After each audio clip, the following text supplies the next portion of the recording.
How did the Japanese plan to capitalize on their success from the Second Battle of Matanikau? We'd look at the development of Japanese operational art in the Guadalcanal campaign and why exactly the Matanikau River was key terrain for both the IJA and the Marines defending Henderson Airfield. This is the Principles of War podcast, professional military education for junior officers and senior NCOs.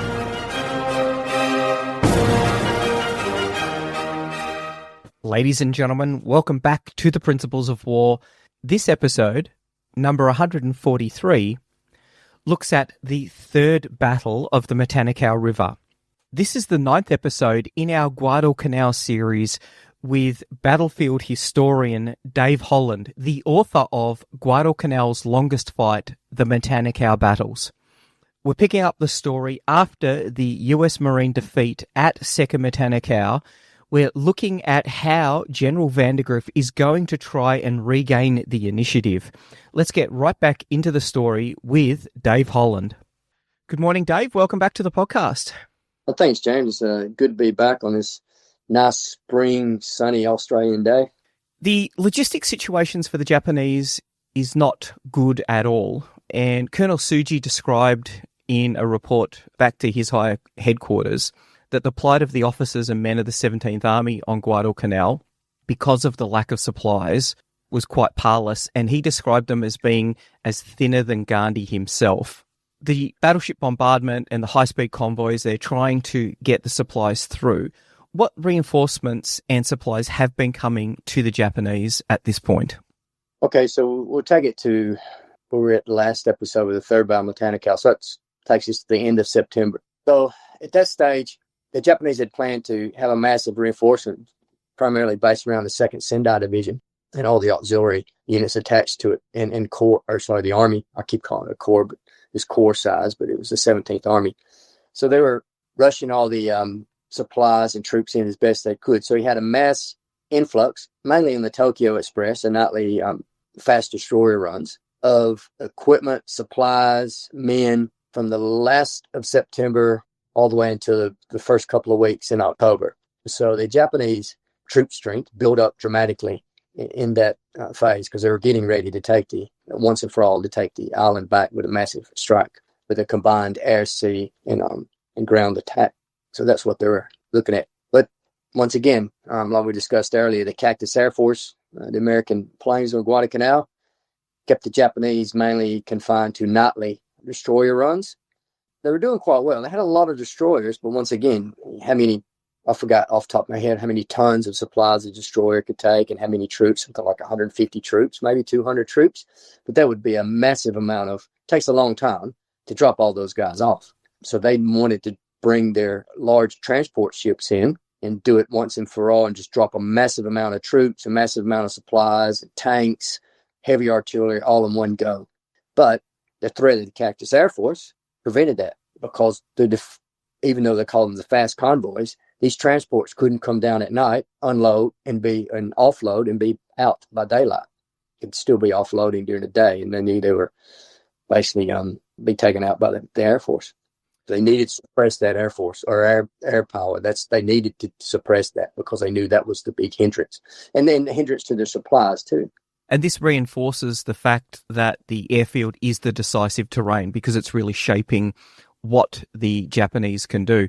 The battleship bombardment and the high-speed convoy became central elements in Yamamoto's master plan, and he defined the primary mission for the combined fleet for the October offensive as support to the recapture of Guadalcanal. So the Navy is going to do everything that they can to support the IJA in the upcoming offensive. What was the Japanese plan to retake the offensive? What Third Matanikau, from a Japanese point of view, they were looking to keep the initiative that they'd had from Second Matanikau. What was it that they were looking to do to set the conditions for success for the big October offensive? Yeah, so it's Operation KA, not KA, that was the evacuations, KE, so code word. And they designated an X day. An X day, I think, was top of my head, was the 18th. It's different sources, some days 17th or 18th of October, but around that time frame. But prior to that, what they intended to do, they knew Matanikau River was vital to their success because they were going to attack from the west and cross Matanikau and drive 5 miles east and take the airfield. But to achieve that, they needed both sides of Matanikau. So at this stage, after the third battle of Matanikau, they retain the left, they keep calling it left bank and right bank, but they retained the west bank, but they needed the east bank of the Matanikau. At this stage, the Americans hadn't occupied the east bank. They'd pulled back. After they got the nose bloodied in the third battle of Matanikau, they pulled back. So the plan was seize the east bank of Matanikau and set up what the Japanese called artillery platforms, artillery firing bases.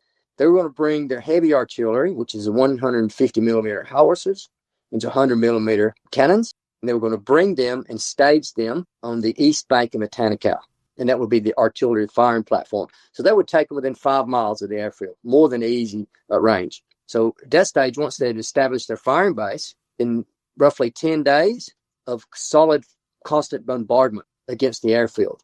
And their goal was not to destroy, but to suppress. Obviously, they wanted to destroy it, but they were happy to suppress the American air power. And then a couple of days before X Day, they were going to bring the fast convoy in of transports, and then they were going to send 2 battleships down. They would do a bombardment, and then they would do 2 days of massive airstrikes. So whatever the artillery hadn't finished, the bombardment and the airstrikes would just totally finish it. At that stage, the Americans would have been demoralized, and they could offload those heavy transports, which would be tanks, more heavy guns, a whole regiment of infantry, more supplies to feed. I think the Japanese records, they were going to bring in enough supplies for 20,000 men for 10 days. So that's a lot of supplies. Because this stage, around 16th of October, the Japanese had roughly about 20,000 men, probably about 5,000 non-effective, but 15,000 effective, ready to go. Fresh troops, too. You got to remember the 1st Marines Division at this stage wasn't as fresh because they'd been on the island almost 2 months. Well, they had been on the island 2 months at that stage. So they're starting to be debilitated, and disease and the sickness, and started to take their toll. Their intent was to put the long-range guns on a ridge line. Would they have had line of sight to Henderson Field from there? They weren't going to put the long-range guns on the ridge. You got to remember, these guns were quite large. The only way these could get moved around was with artillery tractors and trucks. Now, they had some smaller guns, the 75 millimeter mountain guns. They could, ideally it was mule and horses, but they didn't have any there. They had to man-pack them. They were the ones they put in the ridges. These big guns, and that's one of the misconceptions of the Guadalcanal campaign. These big guns later were collectively known to the Americans as Pistol Pete's. You've read in some accounts, the Americans think Pistol Pete's one gun, but it was a collective name. In fact, any artillery piece or any field piece, from a 37 millimeter anti-tank gun all the way up to the 150 millimeter howitzers, it hit Henderson Field or around there, was just dubbed a Pistol Pete. So these things were so large, they were never moved no more than 300 yards from the coast. There was one we talked about before, one pre-war track, government track, a coastal track, and they moved them up and down that. And then it would put them in camouflage positions in ravines and things like that. So that was the point. But they needed the Matanikau, too. I forgot to mention this, because it was the only place, I probably mentioned in the last episode, that artillery and tanks or heavy vehicles could move across is the mouth of Matanikau at low tide with that sandbar. And there's the only place you could cross that river. So if the Japanese wanted a staging point or a jumping off point, they wanted to make sure they were on the other side of Matanikau. But then they would only leave really no rivers. Will be one river, the Lunga River, between them and the airfield. But by the time they got to the Lunga River, they would destroy a lot of the American forces.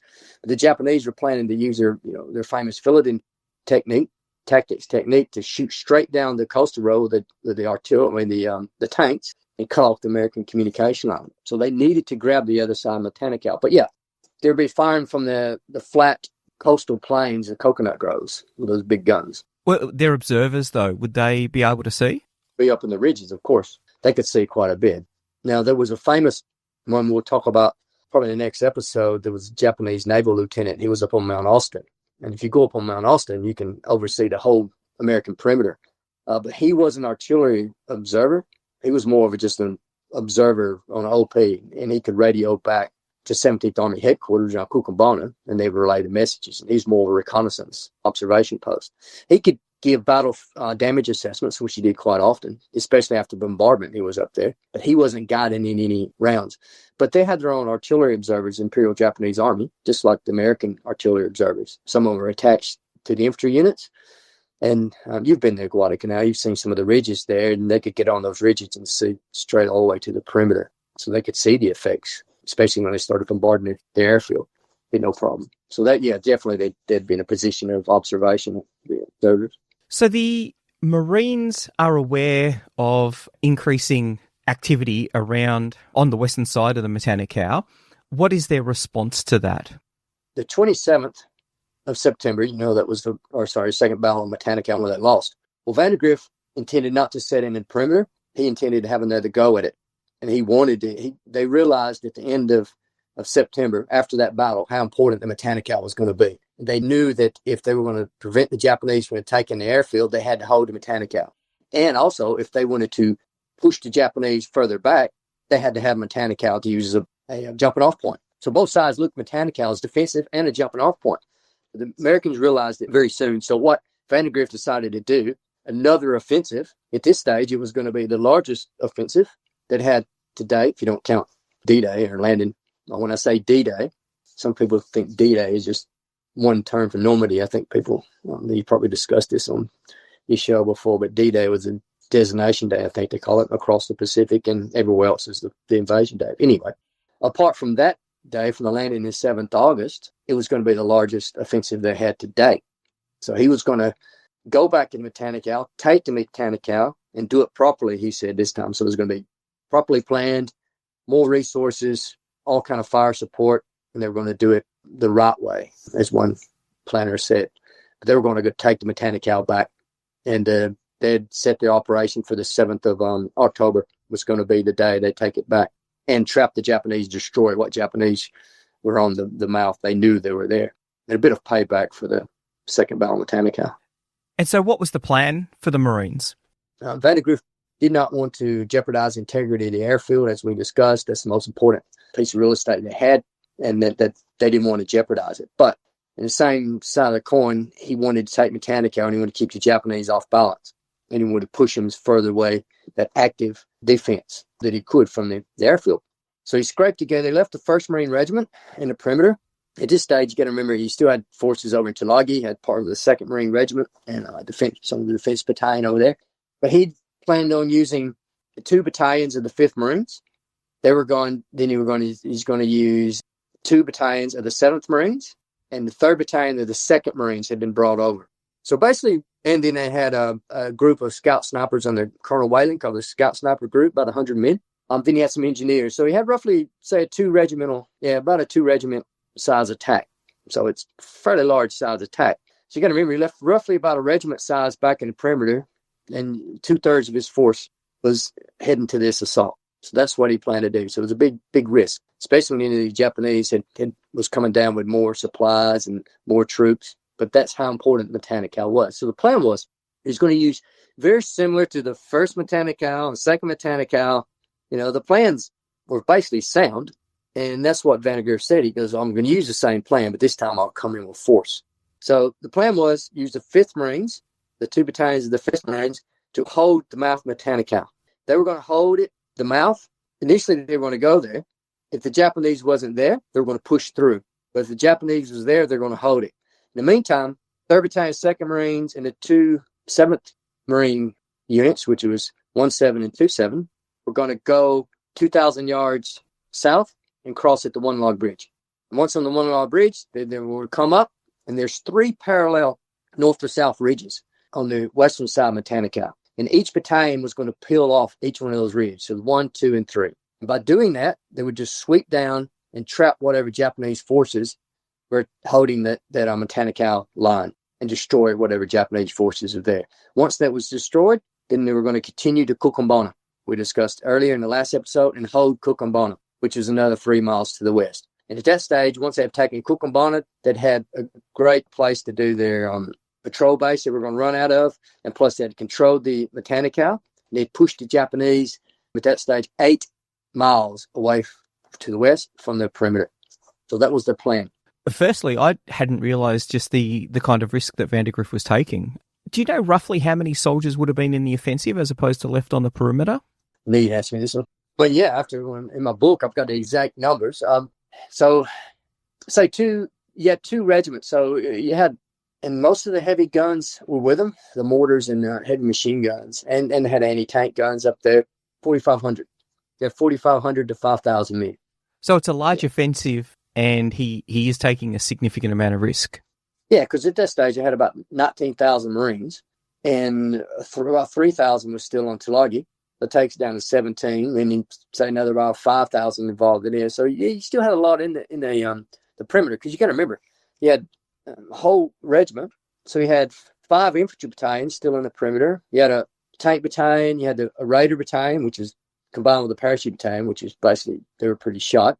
You had a defense battalion. You had parts of the engineer battalion. You had a pioneer battalion.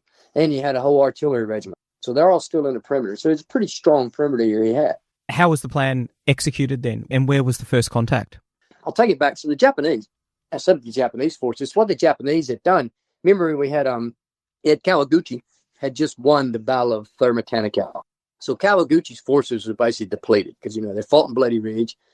And now they fought in the Second Battle of Matanikau. They were suffering sickness, wounds. They were only good for defensive actions and not for offensive actions. So the Japanese plan, once again, was to grab the other side of the Matanikau. So they told Kawaguchi, they said, look, until these more reinforcements come in, take whatever forces you got and grab the other bank of Matanikau. So he drug his heels and he hesitated and he basically said, look, if I send any of my troops over there, they're just going to be artillery and air targets for the Americans. And then I think it was a direct command from Hayakatake, because Hayakatake, the lieutenant general, the 17th Army commander, was still on a route. He was coming to Guadalcanal shortly, but in the meantime, he said, no, you need to do this. So reluctantly, he sent some guys over, or a couple of companies, and then he boarded a fast destroyer, Kawaguchi did, and went back to Rabaul to do a first-hand report. In the meantime, Major General Maruyama, the 2nd Division commander, had landed on the island. And Major General Nasu, who was the infantry group commander of the 2nd Division. It was, Japanese divisions had a different chain of command. You had a lieutenant general running the division, and then you generally had a major general over the infantry group, they call it, which was in control of all 3 infantry regiments. And he was basically kind of like the assistant division commander also, but just a higher level than the Western ones. Anyway, Nasu was there. You had basically the entire 4th Infantry Regiment, which is part of the 2nd Division, had arrived too. So Nasu was moving his 4th Infantry up to take the place of Kawaguchi's guys, and they did. So on this 4th and 5th of October, he'd moved 2 reinforced companies, basically almost a battalion, over the other side of Matanikau. So one of the reinforced companies moved up to a position about 500 yards east and set in a nice little blocking position there on a nice choke point. Not too many people even know about this choke point, but yeah, if you're on the ground looking at it, you can say, well, they picked that. But anyway, the Japanese had set up 500 yards east of the Matanikau. So they had control of the whole Matanikau River at this stage, because he'd pushed that forward company up in preparation to send the rest of the division across. So they were they'd formed the riverhead, so to speak, just some minor groups. And there was another small group that guarded the 2,000 yards upriver at the One Log Bridge. So the 2 crossing points of Matanikau was covered on both sides. That's where the Japanese set. So when the Marines kicked off on the morning of the 7th of October, reconnaissance teams had went up to the mouth of Matanikau, but the Japanese had pushed these guys up the night before. So they thought the Japanese were dug in around the Matanikau. So the forward scouts and the 5th Marines had run into this forward element about 500 yards east. And there was a bit of a firefight there. And the Japanese skillfully, in my book, I talk about how the Japanese company commander, I got his diary memoirs and things, and how they maneuvered and moved their guys back. And they had built up a little pocket about 400 yards down from the mouth of Matanikau on the east bank, a fortified pocket, and they were going to move back to that. So they fought a fighting withdrawal through that day. The Marines had to slowly push them back. So the 5th Marines are slowly pushing these guys back on the 7th. At the meantime, the 7th Marines were cutting up on the ridges and making their envelopment. So when the night came on the 7th of October, the Japanese had pulled back to the nice little defensive spot on the east bank about 400 yards down. They had about roughly about 100 guys in a nice little horseshoe-shaped pocket, and the Marines were stuck there on that bank trying to reduce this pocket. You talk about one log bridge. What was it actually like? So the one log bridge was, I wouldn't call it one log. I know another historian says it's a one log, but it wasn't a one log bridge. It was actually two logs. They're not coconut. Some people think they hear a log on Guadalcanal, it has to be a coconut log. But if you go to Guadalcanal, unless you're near the actual coconut plantations, there's big hardwood trees. And that's what they were, two hardwood logs purposely put over the river at a small crossing point. And I found the actual crossing point of the one log bridge. It's very narrow. So it was roughly about 4 foot wide, and it covered about 75 yards long. There was couple little handrails, improvised handrails down the side. So the Japanese engineers had built it. So it was 2,000 yards upstream. And what it did, the Japanese had a trail, and we talked about it in the last episode, East-West Trail, the Americans called it, but the Missouri Road. The Japanese, basically, it came down off the ridge, crossed at the one log bridge, and went further up the ravine. So it was a good crossing point and a movement point for the Japanese. How did the Marines then seize that bridge and move across? When they're coming down, thousands of Marines, so this is the next day, so the 7th, so the morning of the 8th, the Marines would come in, on the afternoon of the 7th, the 3-2 Marines and the 7 Marines came down into the valley, and they started getting a bit of a fight. Mortar started hitting them, and it started raining quite a bit. So by the time they got down to that area, it was getting late in the day. They said, well, we'll just hold off. And the Japanese on the other side of the river was only a company. And because you can imagine a company of Japanese, probably at that stage, 100, maybe 120 people. You've got 2,500 Marines coming straight at you. So they kind of fired a few shots, and they went back and retreated across the bridge. So the next day on the 8th, the Marines were going to take the bridge. But what Whaling Group, they were attached to 3-2, the leading unit. They were the scout snipers, and plus they had a number of Solomon Island scouts with them. So they managed to cross this about 200 yards upstream at a little ford that not too many people knew about. And then they managed to circumvent the Japanese and take the bridge. So they took that area. And then 2-5 had came down and linked up with them. So they had the bridge in their possession early in the morning of the 8th of October.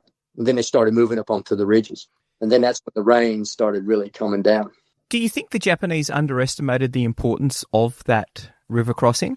No, I think the Japanese they knew how important it was and knew how important the whole Matanikau was. But I don't think the Japanese reacted quick enough to put they were trying to move guys in, but they didn't act fast enough to take it, because the Japanese had actually plans to send the 4th Regiment. These were just holding forces. They were going to send the entire 4th Regiment across on the same day. Their attack plans was on the 8th, too, of the Marines. It was very coincidental that both forces had planned major attacks on the same day, but the Marines beat them to the punch, so to speak. And then the Japanese were just caught off guard, and they just couldn't react of what was going on. The Marines was moving too quick for thousands of men, and I think just overwhelmed their whole command and control. There's a lot of confusion reigned, and communication just broke down. And I think that this is a fascinating point about this battle, is the fact that the Marines are effectively conducting a spoiling attack without even knowing it.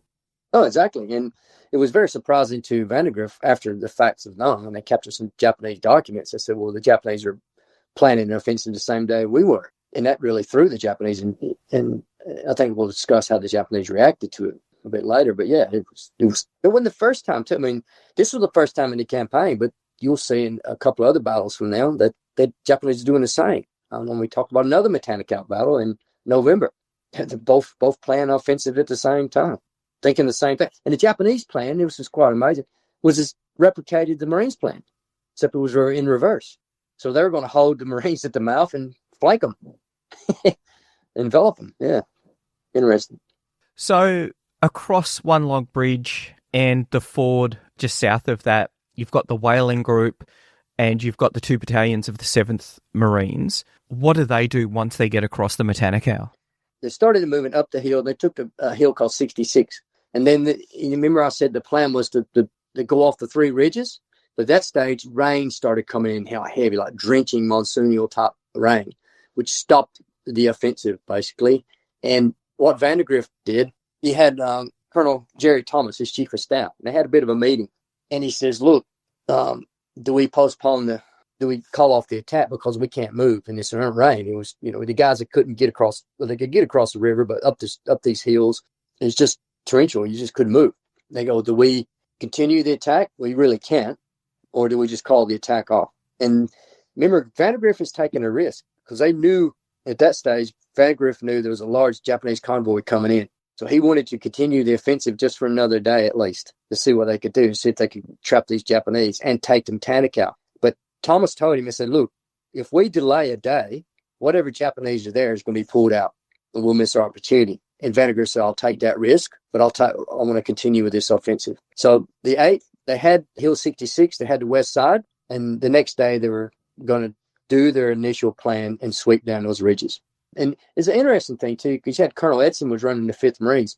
What he decided to do at one stage, and that's right, I forgot to say, the Marines were going to come up, 5th Marines were going to come up, and they were going to, fake building a bridge. They're going to do a demonstration, we're going to act like we're building a bridge to draw the Japanese to them. Then that way the enveloping force would cut them off. But, Japanese didn't fall for that because obviously they had to fight to get to the bank. But at one stage, Edson says, can you bring some amphibious tractors up at night to do a demonstration behind the lines, around Point Cruz? And they did that. And Edson didn't think it was, if you read his initial reports, he said, it was raining so hard, he probably couldn't hear them. It was no use. But when you read the Japanese reports, the Japanese were marching and counter-marching back and forth all night, thinking it was an amphibious in run behind them. Because remember, the Marines had just done it 2 weeks earlier. They sent a whole force behind the lines.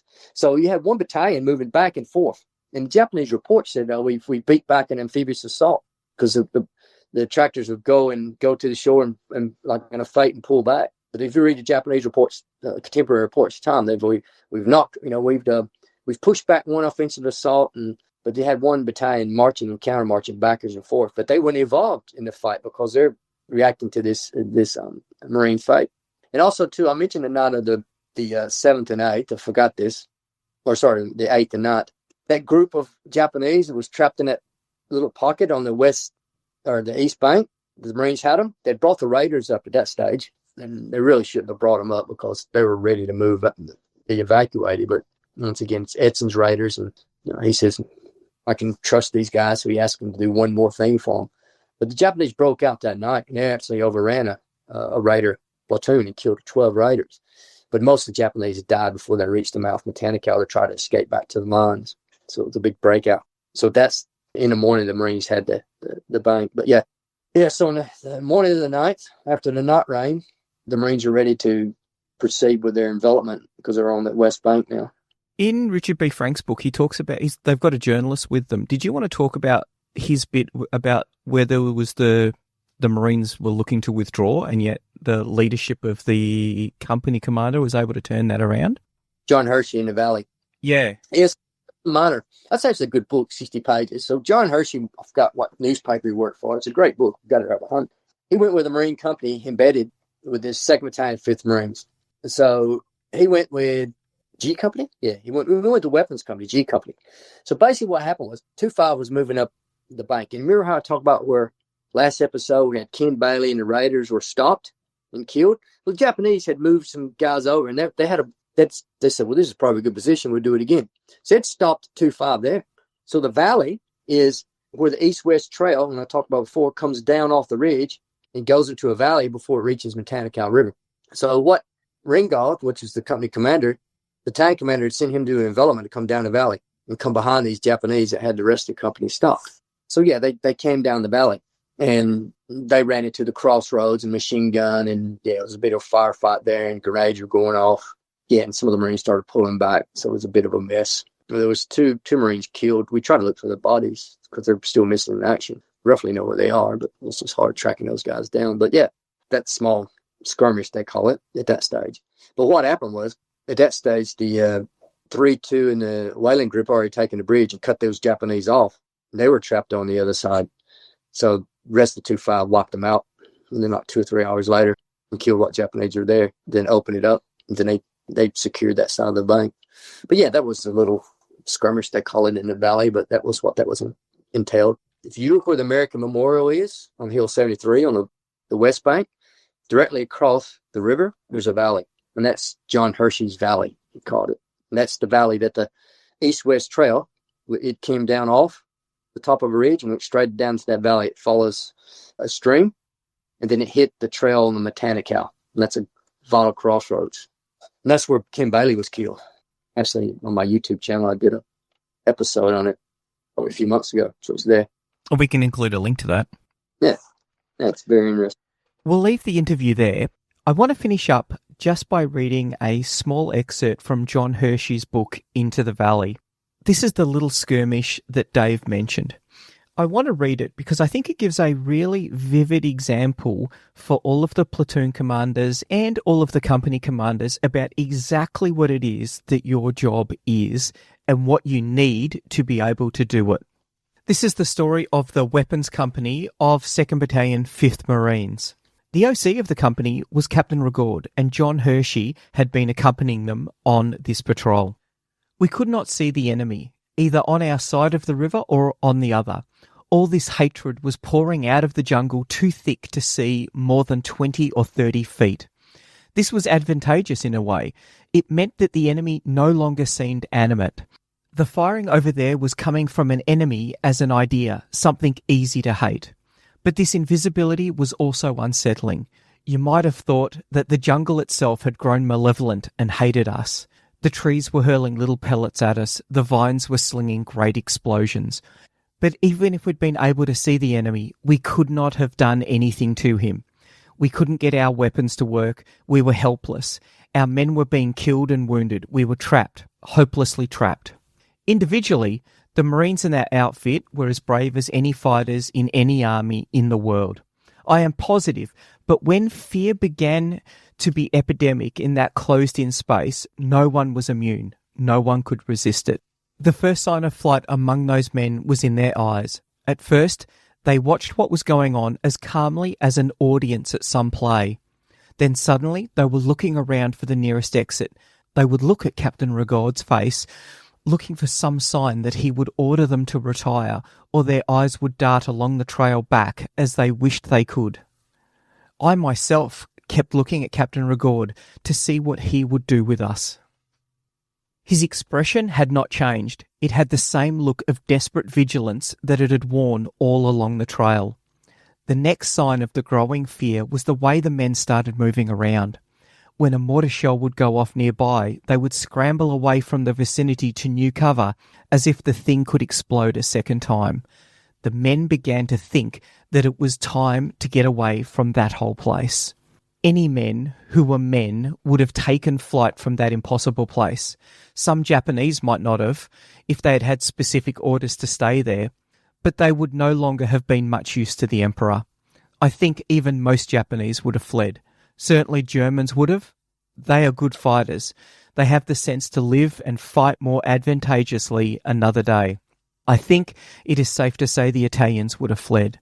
The Marines had been deeply enough indoctrinated so that even flight did not wipe out the formulas, and soon the word came whispering back along the line, "Withdraw, withdraw, withdraw."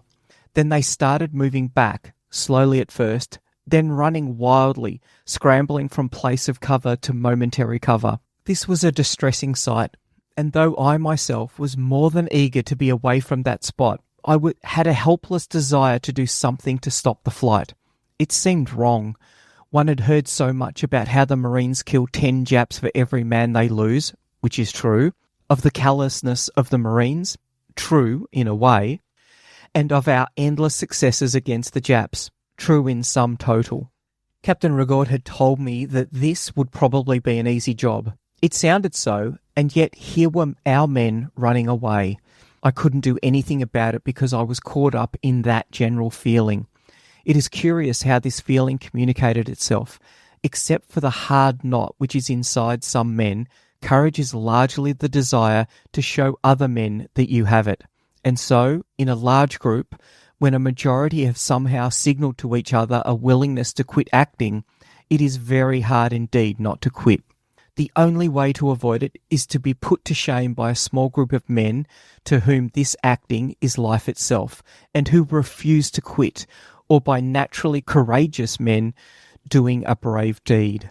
It was at this moment that Charles Alfred Rigaud, The boy with tired circles under his eyes showed himself to be a good officer and grown men.